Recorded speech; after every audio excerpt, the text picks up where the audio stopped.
الحمد لله رب العالمين والعاقبة للمتقين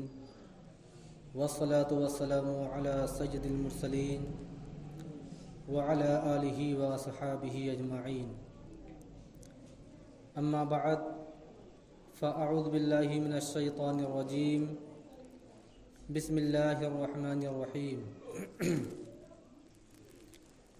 والذي جاءوا بالصدق وصدق به أولئك هم المتقون. صدق الله مولانا العظيم وبلغنا رسوله النبي الأمين المكين الكريم ونحن على ذلك لمن الشاهدين والشاكرين والحمد لله رب العالمين. محترم سامعین، آئیے کچھ عرض و معروض سے قبل آقائے نامدار مدینے کے تاجدار جناب روح فدا محمد عربی صلی اللہ تعالی علیہ وسلم کی بارگاہ بے کس پناہ میں درود و سلام کی ڈالی نشاور کریں اور پڑھیں بآواز بلند اللہم صلی علی سیدنا شفیعنا حبیبنا کریمنا مولانا محمد مبارک وسلم.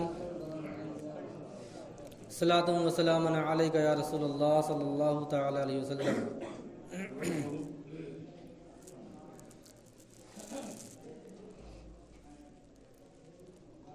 محترم سامعین، میں نے جس آیت مقدسہ کی تلاوت کا شرف حاصل کیا، اللہ رب العزت ارشاد فرماتا ہے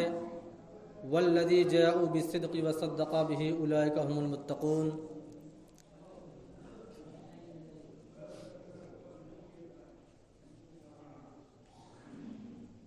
میرے بیان کا جو موضوع ہے،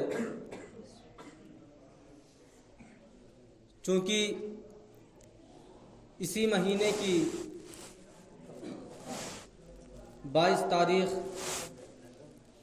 حضرت ابو بکر صدیق رضی اللہ تعالی عنہ کے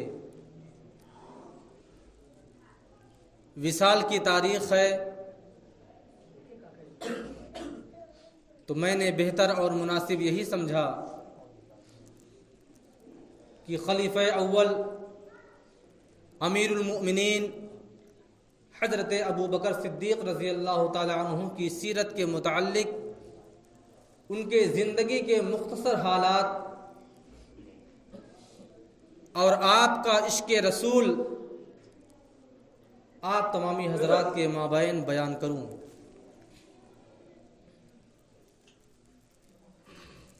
حضرت ابو بکر صدیق رضی اللہ تعالی عنہ کی ولادت باسعادت عام الفیل کے تیسرے سال 573 عیسوی میں آپ کی ولادت مکۃ المکرمہ کی سرزمین پر ہوئی. آپ کا حسب و نسب 8ویں پشت میں جا کر کے حضور تاجدار مدینہ صلی اللہ تعالی علیہ وسلم کے آبا و اجداد سے مل جاتی ہے. آپ کا نام پہلے ابو بکر نہ تھا، آپ کا نام پہلے صدیق نہ تھا، لیکن چونکہ حضرت ابو بکر صدیق رضی اللہ تعالی عنہ کی ولادت عام الفیل کے تیسرے سال اور میرے نبی کی ولادت عام الفیل کے پہلے سال ہوتی ہے. اور عام الفیل اس سال کو کہا جاتا ہے کہ جس سال ابرہہ نے خانہ کعبہ کو ڈھانے کے لیے ہاتھیوں کا لشکر لے کر کے آیا تھا، اسی سال سے جوڑا جاتا ہے. یعنی ہمارے نبی کی ولادت جب ہوئی تو ابرہہ کا لشکر آئے ہوئے 1 سال ہو چکا تھا، اور اس کا پہلا سال لگا تھا، اس سال میرے نبی کی ولادت ہوئی. اور عام الفیل کے تیسرے سال حضرت ابو بکر صدیق رضی اللہ تعالیٰ عنہ کی ولادت باسعادت ہوتی ہے، جس سے پتہ یہ چلتا ہے کہ حضرت ابو بکر صدیق رضی اللہ تعالیٰ عنہ کی عمر میرے نبی کی عمر سے 2 سال کم تھی. یعنی حضرت ابو بکر صدیق رضی اللہ تعالیٰ عنہ میرے نبی کی عمر مبارک سے 2 سال چھوٹے تھے. حضرت ابو بکر صدیق رضی اللہ تعالیٰ عنہ کی بچپن کے حالات کے بارے میں بتایا جاتا ہے کہ آپ کا پورا خاندان، ویسے تو پورے مکے والے بتوں کی پرستش کیا کرتے تھے، دوسرے خداؤں کو اپنا معبود سمجھتے تھے، پتھر اور پرند چرند اور درختوں اور سورج اور چاند کو اپنا معبود بناتے تھے۔ لیکن آپ کے والد گرامی کا بھی یہی حال تھا کہ وہ بھی بتوں کی پرستش کیا کرتے تھے، ان کو اپنا معبود بنا لیا تھا۔ لیکن جب آپ کی عمر مبارک 4 سال یا 5 سال ہوتی ہے تو چونکہ ہر والد، ہر والدین، ہر باپ کی آرزو ہوتی ہے کہ میرا بیٹا اگر وہ مسلمان ہے تو اللہ رب العزت کی عبادت کی طرف اپنے بیٹے کو رجوع کرتا ہے۔ اسی طرح ان کے والد نے سوچا اب میرے بیٹے کی نشو و نما بڑی ہو رہی ہے، بڑھ رہا ہے، تو کیوں نہ اس کو اپنے خداؤں کی پہچان کرا دوں۔ آپ کے والد حضرت ابوبکر صدیق رضی اللہ تعالیٰ عنہ کو اپنے ساتھ لیتے ہیں اور بت خانے پہنچ جاتے ہیں اور کہتے ہیں بیٹا تمہارا معبود یہ ہے،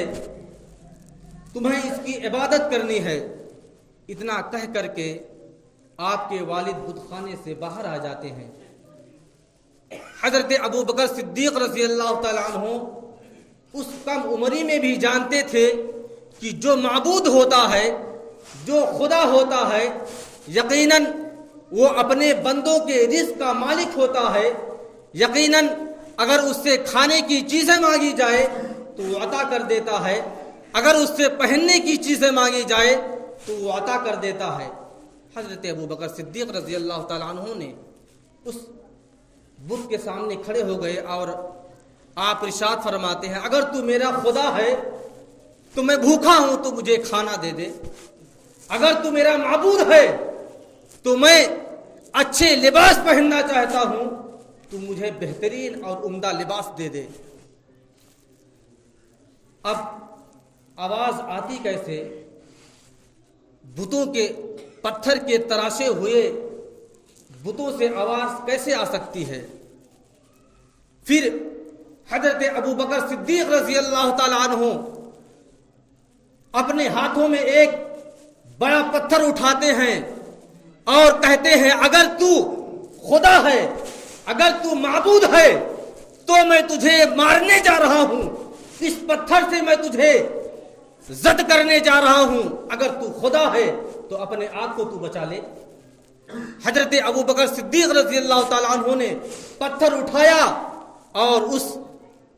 پتھر کے تراشے ہوئے بت کو آپ نے اپنے پتھر سے دے مارا اور وہ 3 ٹکڑے ہو کر کے زمین پر گرا۔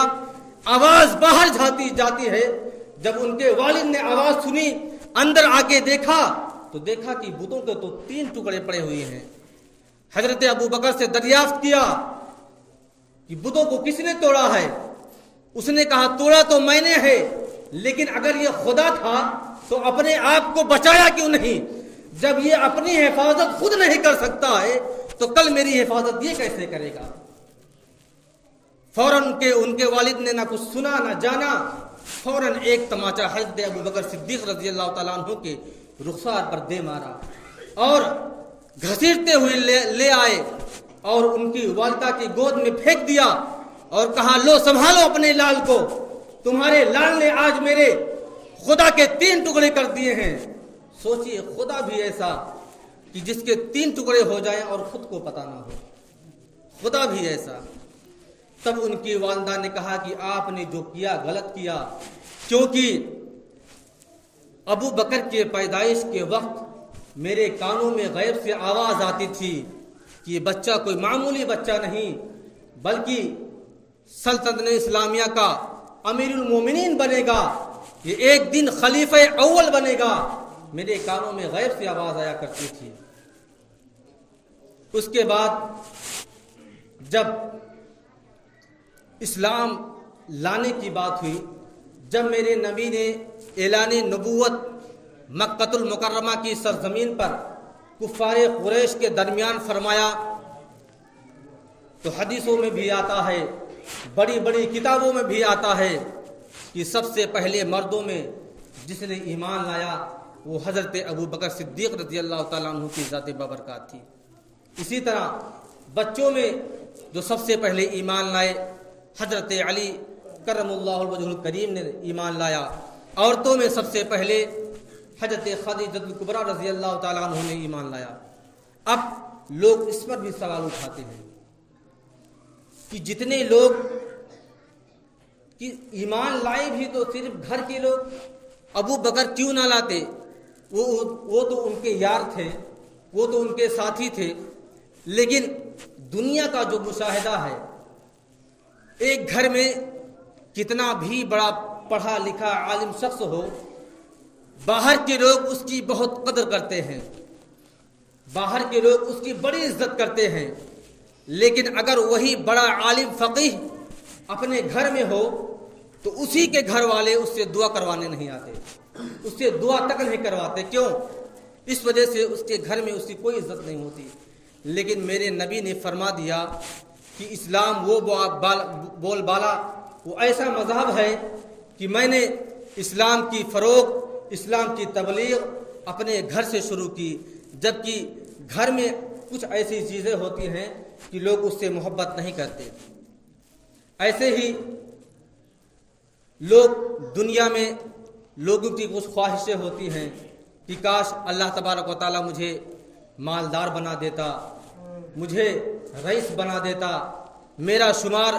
بڑے آدمیوں میں ہوتا۔ لیکن خواہشیں کرتا ہے، اس کی طرح طرح کی خواہشیں ہوتی ہیں، کاش میرے پاس کوئی بنگلہ ہوتا، کاش میرے پاس 4 ویلر ہوتا۔ لیکن حضرت ابو بکر صدیق رضی اللہ تعالیٰ عنہ کی خواہش دیکھیے،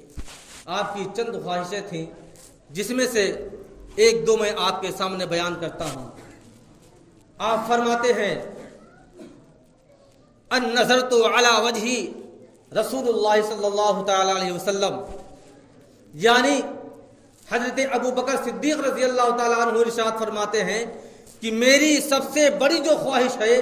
وہ یہ ہے کہ میری نظریں ہر وقت اپنے نبی کو، اللہ کے رسول کو ہی دیکھتی رہیں۔ اور دوسری سب سے بڑی جو خواہش ہے میری جو تمنا ہے، میری زندگی کی جو آرزو ہے وہ یہ ہے کہ کاش میری کوئی لخت جگر، کاش میری کوئی لڑکی میرے نبی کے نکاح میں آ جاتی۔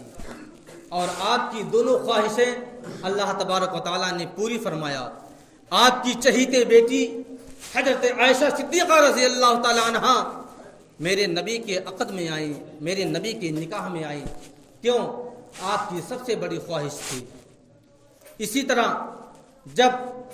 صحابہ کے درمیان یہ معاملہ پیش کیا گیا کہ اپنی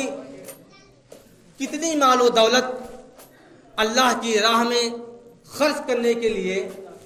نبی کی بارگاہ میں اپنی کتنی مال و دولت کون کون کتنا پیش کرتا ہے، تمام صحابہ کرام یہاں تک کہ حضرت عمر، حضرت عثمان، حضرت علی رضی اللہ تعالی عنہم نے اپنی مال و دولت کا اکثر سرمایہ میرے نبی کے قدموں میں ڈال دیا۔ لیکن جب حضرت ابو بکر صدیق رضی اللہ تعالیٰ عنہ کی بات آئی اور میرے نبی نے آپ سے ارشاد فرمایا، اے ابو بکر، گھر کا کتنا مال غریبوں کے لیے میرے بارگاہ میں کتنا پیش کیا ہے، اس وقت میرے نبی کی نگاہیں حضرت ابو بکر صدیق رضی اللہ تعالیٰ عنہ پر جمی ہوئی تھی اور دیکھ رہی تھی کہ حضرت ابو بکر کچھ کہنے والے ہیں۔ حضرت ابو بکر نے عرض کیا، یا رسول اللہ، میں نے سارا مال و دولت آپ کی خدمت میں پیش کیا ہے، اور آپ کی مال و دولت کا پیش کرنے کا انداز ایسا نہیں تھا، بلکہ تاریخوں میں آتا ہے، کتابوں میں آتا ہے کہ حضرت ابو بکر نے جو اپنے اوپر کپڑا زیب تر فرمایا تھا وہ کپڑا تک اتار کر کے نبی کی بارگاہ میں پیش کر دیا تھا، اور آپ نے بورے کے ٹاٹ کو پہن کر کے اور کانٹے کو بٹن کی جگہ پر لگا دیا تھا اور اللہ کے نبی کی بارگاہ میں پیش کر دیا تھا۔ تب جب میرے نبی نے فرمایا ابو بکر گھر والوں کے لیے کیا چھوڑ کے آیا ہو، تب ابو بکر نے فرمایا یا رسول اللہ اور رسول کے سہارے پر میں اپنے گھر کو چھوڑ کے آیا ہوں، باقی ساری مال و دولت آپ کی بارگاہ میں پیش کر دیا ہوں۔ اللہ رب العزت کی نگاہوں سے کوئی چیز پوشیدہ نہیں۔ فوراً اللہ تبارک و تعالی جبریل کو، کیونکہ حضرت ابو بکر کی یہ ادا اللہ تبارک و تعالی کو اتنی پسند آئی کہ فوراً اللہ تبارک و تعالی نے حضرت جبریل کو حکم فرمایا، اے جبریل، جو لباس میرے محبوب کا یار غار حضرت ابو بکر نے زیبتن فرمایا ہے، یعنی بورے کا لباس زیبتن فرمایا ہے، اور بٹن کی جگہ پر آپ نے کانٹے کو نصب فرمایا ہے، اے جبریل اسی لباس کو پہن کر کے میرا سلام میرے یار غار ابو بکر تک پہنچایا جائے۔ فوراً حضرت جبریل حاضر ہو جاتے ہیں اور وہی لباس پہن کر کے جو لباس حضرت ابو بکر صدیق رضی اللہ تعالیٰ عنہ نے پہنا تھا، یعنی بورے کا ٹاٹ پہن کر کے اور بٹن کی جگہ پر کانٹا نصب فرمایا تھا، وہی لباس پہن کر کے حضرت جبریل رسول کی بارگاہ میں حاضر ہوتے ہیں اور عرض کرتے ہیں یا رسول اللہ تبارک و تعالیٰ ابو بکر کو سلام عرض کرتا ہے۔ سوچئے اللہ تبارک و تعالیٰ کو حضرت ابو بکر صدیق رضی اللہ تعالیٰ عنہ کی یہ ادا اتنی پسند آئی کہ فوراً جبریل کو حکم فرما دیا کہ جبریل وہی لباس پہن کر کے جاؤ اور میرا سلام میرے یار غار ابو بکر کو سلام پیش کیا جائے۔ اللہ تبارک و تعالیٰ نے آپ کی فضیلت کے تعلق سے، آپ کے شان کے تعلق سے قرآن مقدس میں بھی کئی جگہوں پر ارشاد فرمایا ہے، اور کیوں نہ فرماتا، اس وجہ سے کہ جب میدان جو جنگ بدر ہوئی تھی، جو اسلام کی پہلی جنگ ہوئی تھی، اس جنگ کے بارے میں اکثر لوگوں کو نہیں معلوم ہے کہ اس جنگ میں آمنے سامنے جو شخص تھے، ایسا قریبی رشتہ تھا، لیکن اپنے رسول کی محبت میں لوگ بتایا جاتا ہے کہ اگر ایک طرف مسلمان تھے تو دوسری طرف کافر، لیکن رشتہ ان کا کیا تھا ملاحظہ فرمائیے۔ ایک طرف ایک بھائی ہے تو دوسری طرف دوسرا بھائی، لیکن نبی کی محبت میں اس کا سر قلم کرنے کے لیے موجود تھا، حاضر تھا۔ اگر ایک طرف چاچا ہے تو دوسری طرف اس کا بھتیجا ہے، اگر ایک طرف باپ ہے تو دوسری طرف اس کا بیٹا ہے، اگر ایک طرف ماما ہے تو دوسری طرف اس کا بھانجا ہے۔ اس طرح جنگ بدر ہوئی تھی، لیکن حضرت ابو بکر صدیق رضی اللہ تعالی عنہ میرے نبی کی طرف جنگ فرما رہے تھے، لیکن ان کے ایک صاحبزادے تھے حضرت ابو بکر کے جو ابھی ایمان نہیں لائے تھے، وہ کافروں، کفاروں، مشرکین کی طرف لڑنے کے لیے آئے تھے۔ ایسے ہی جب آپ ایمان لے آئے، ان کے صاحبزادے حضرت ابو بکر صدیق رضی اللہ تعالیٰ عنہ کے ایمان لے آئے، اور جب دسترخوان پر بیٹھے کھانے کے لیے تو آپ کے صاحبزادے نے عرض کیا، اے ابو جان، ایک بات میں آپ کو نہ بتا دوں؟ حضرت ابو بکر نے فرمایا، بیٹے کیا ہے بتاؤ۔ ان کے صاحبزادے نے عرض کیا، اے ابو جان، جنگ بدر میں جب آپ میرے مقابلے میں تھے تو 3 مرتبہ ایسا ہوا ہے کہ آپ میری تلوار کے نیچے آ گئے تھے، لیکن میں نے آپ کا سر اس وجہ سے قلم نہ کیا کہ یقیناً آپ میرے والد گرامی تھے۔ اس وقت حضرت ابو بکر صدیق رضی اللہ تعالیٰ عنہ نے ارشاد فرمایا، اے بیٹے، تو نے تو مجھے میرا سر قلم کرنے سے ترک کر دیا تھا کہ میں تیرا والد تھا، لیکن میرے سینے میں عشق رسول اس طرح گامزن تھا، اگر جنگ بدر میں تو میرے سامنے آ جاتا تو یقیناً میں اپنے نبی کی محبت کو اپنے سینے میں گامزن کر کے اپنے تلواروں سے تیرے سر کو قلم کر دیتا، اور اس وقت میں یہ نہ دیکھتا کہ تو میرا صاحبزادہ ہے، تو میرا بیٹا ہے۔ جبکہ حضرت ابو بکر صدیق رضی اللہ تعالیٰ عنہ اپنے ہی بیٹے کے تلوار کے سائے میں 3 مرتبہ آئے۔ ان کے ہی بیٹے نے عرض کیا، ابو جان، آپ میرے تلوار کے سائے میں آپ کا سر تھا، میری تلوار تھی، من جی نے کہا کہ لاؤ سر قلم کر دوں، لیکن آپ میرے والد تھے، اس وجہ سے میں نے آپ کا سر قلم نہیں کیا۔ اور اسی جگہ پر حضرت ابو بکر فرماتے ہیں کہ میرے سینے میں